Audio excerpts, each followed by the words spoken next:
Hey, this is Spike Nailz, host of The Gold, a monthly featured artist series brought to you by Upstairs Man Studios and Midwest Gold Records. This week's featured band is Pocket Watch. Hi, I'm Spike Nailz, host of the Gold podcast, and I'm joined here by Tommy and Zach of Pocket Watch. What up? What up? To get us going, could you guys just kind of introduce us to the band, give a rundown of names and instruments? So I play saxophone, Tommy. Zach here he's the drummer. Then we've got Jarrett Holtzide plays keys.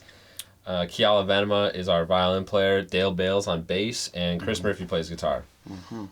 That's the rundown. Cool. And then where did you guys all meet, and how quick did it take you guys to decide, as a group you guys wanted to, make a band?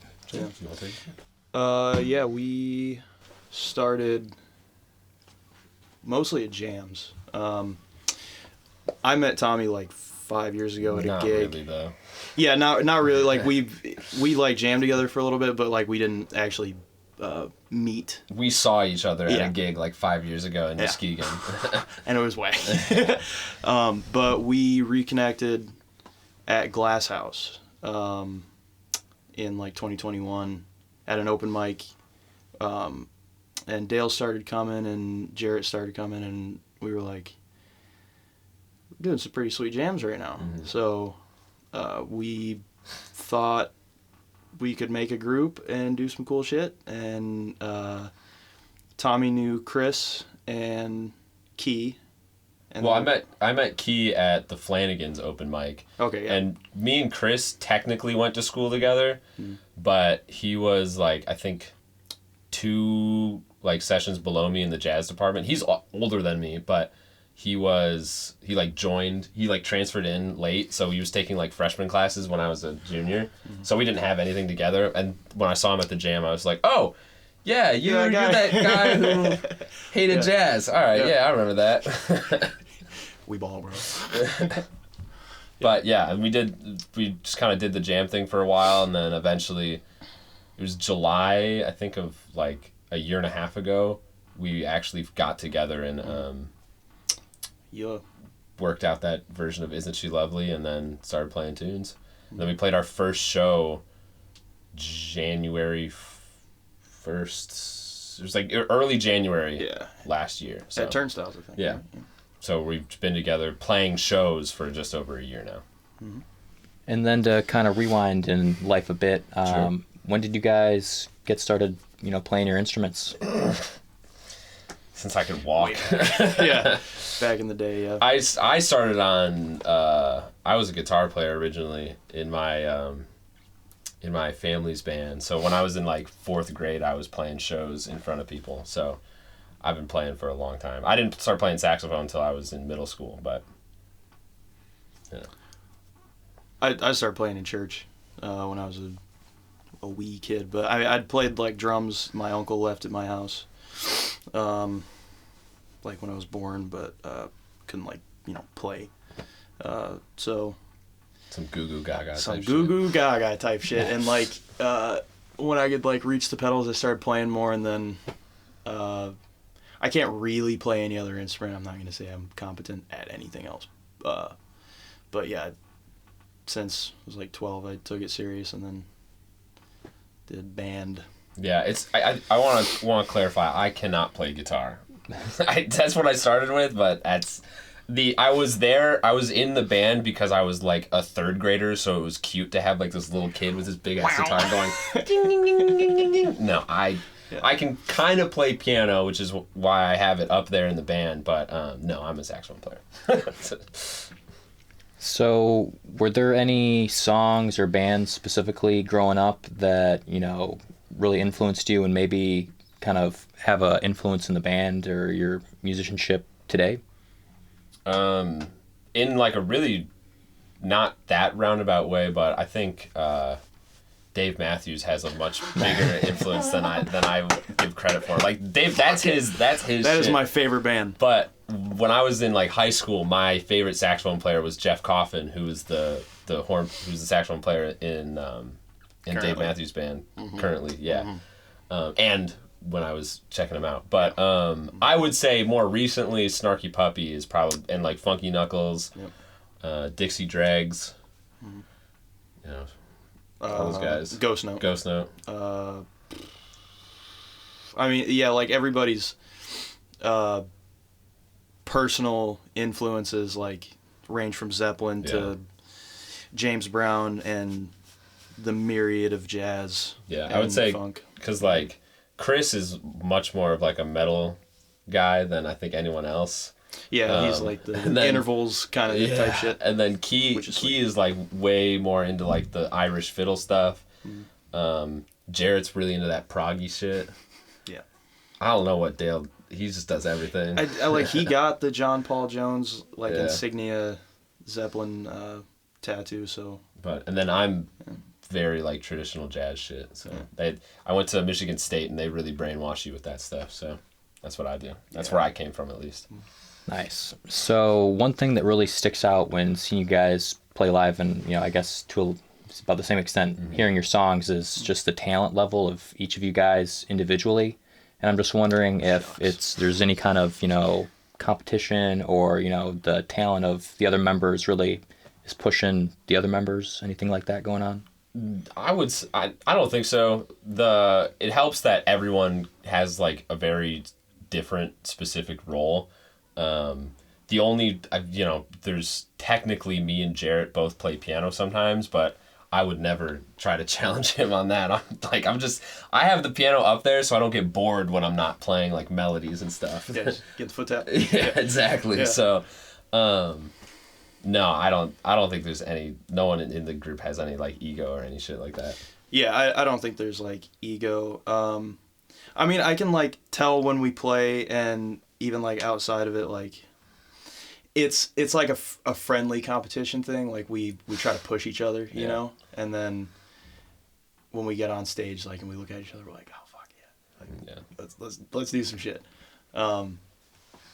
Yeah, it's personally, it's been very nice to play with some fucking killers. Yeah, I would say like that's one thing. Me and Zach have both played in like a million different bands, and and this is of course no disrespect to any of the other groups I've ever played with, but like this one is like there's no like weak links, so it's like that actually kind of helps, because sometimes in some groups, if someone's not like pulling their weight, whether it's music or a job or anything, it can kind of be really easy to scapegoat some stuff. But no, we don't have anything like that. Yeah, it's been very, especially for like a creative group. Yeah, like, because we're all kind of bringing our 1/6. We're trying to. Yeah, I would say the only two people that you could make the argument that there's like a butting heads type thing is me and Zach, because we're doing the business shit. Because when we write tunes, and it's good that it works this way, is like Zach always tries to bring it to like a jammy thing where it's just like you're just rocking out, and I always try to bring it to the other side where it's like complicated music. And so when we both try to do that, it ends up meeting like in this really happy middle place. So like it all sounds like satisfies everything. So. Well, I mean, he's better at like actually composing. I just know more theory. He knows way more theory. Like, I started fucking around on like GarageBand and just getting some ideas in my head out. But like, I'm not. He's more of a primary songwriter than I am. Like, him and Chris and Jarrett have made the most. But yeah, like at this point, we're starting to get more ideas. Yeah. Yeah. So do you guys collectively as a band or individually as members of the band have any goals or, plans for your music career or anything like that? I mean, everyone's just trying to do this full time is really what it comes down to. I mean, me and Zach both do this full time. I mean, music in general, it's not like just Pocket Watch. But I'm also super poor, so it's like a trade-off. Same. It's a thing. You can either do it full time and be poor, but maybe like creatively satisfied, or you can get another job, do it on the side, and not starve to death. Yeah. It's kind of pick whichever one you want. Yeah, it's a balance of like, Pocket Watch for both of us is definitely like our creative original outlet. Like we do most of the business, like booking and scheduling and logistical stuff. But yeah, like we both play with other groups like to make money, because right now, since we're new, we have to do a bunch of like paid gigs where we don't get paid. Yeah. So we have to put in the band fund for like merch and travel, recording, money for band shit. So yeah, anyone who's ever tried to start a band knows the first while you're not making any. Well, especially with when it's original instrumental music, the ceiling, the floor is very low for when you're for what you're trying to do with it. So it's just, and we all went into it knowing what it was, and so it's just kind of riding that wave until we're winning Grammys with like Snarky. Yeah, it's been crazy too. Like the reception's been wild. Yeah. Like for instrumental music, like we've had vocals in like 1 or 2 covers we've done so far, but other than that, it's been kind of wild that people just like the jams. Yeah, it is weird, especially coming from like, I wouldn't call us jazz, but like coming from a jazz background, it's like, well, everyone who listens to jazz is like, they're just like quiet, they're chilling, it's background music, so like you kind of get that in your head, but then when it's like kind of expressed in a different way, it's like people are like really receptive to it, and it's like, oh shit, you can do this kind of thing, so make it fun. Yeah. All right, now I got a couple of questions that are a little bit of a left turn from the rest of that. First question, if Quentin Tarantino was given a green light to remake the Star Wars franchise, A, would you, be cool with that? And B, if you were offered a role, what role would you take? If Quentin made Star Wars, would I want a role? I'm not going to say I'm a great actor, but like, sure. Here's the thing, it's like... That'd be fun. I mean, no, go for it, please. I don't know, man. I think it'd be... I've always wanted to be in a Mandalorian suit, so... Yeah, the helmet would just so be like, sick, dude. I know the way. That would just be the best, man. Yeah. Either that or... I don't know. There's that interview, I think, that... Bill Burr did it. Like, why not? Yeah, right? No, there was... that Ewan McGregor did, where he was talking about how, like, when they first started filming in the prequels, they had to keep redoing things because every time they're no, you don't have to do that with your... That would be me, man. I'd be like, pew! Oh, shit. Yeah. I don't know, man. I don't know. Well, because he'd probably do it, like, quasi spaghetti western-ish. That's what the Mandalorian is. Yeah, that's what that is. So like Dave Filoni can keep it. Yeah, he's doing a good job. Yeah, he's doing fantastic. All right, and then this next question, it's kind of directed at Zach. I guess specifically, it's exclusively for Zach. But your last name specifically translates to marijuana cigarette. And yes. My question, it's Italian. Yeah, my question is it like in your DNA specifically because of that you're so groovy?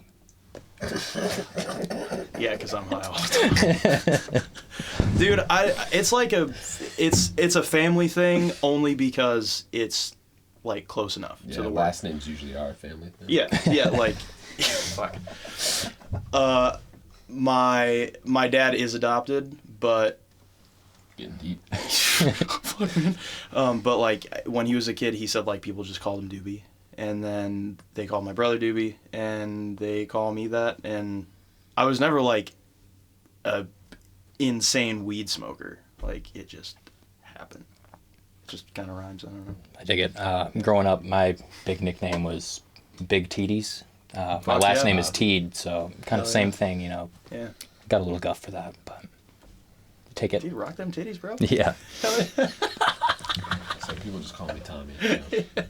So that kind of draws the interview to a close. It's a great job. I had fun doing it. Nice to meet you guys. Yeah, dude. And I don't know when this is going to come out, but the Lions just won a playoff game, and they're going to the NFC Championship game. So shout out Jared Goff, Jahmyr Gibbs, Sam Laporta, Dan Campbell, the whole squad. Yeah. Go Lions.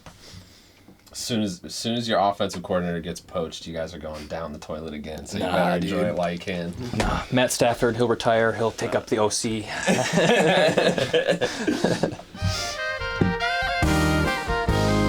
Thanks for tuning in to The Gold. You can find The Gold with Spike Nailz on Spotify Podcasts and Apple Music Podcasts. The Lions did lose.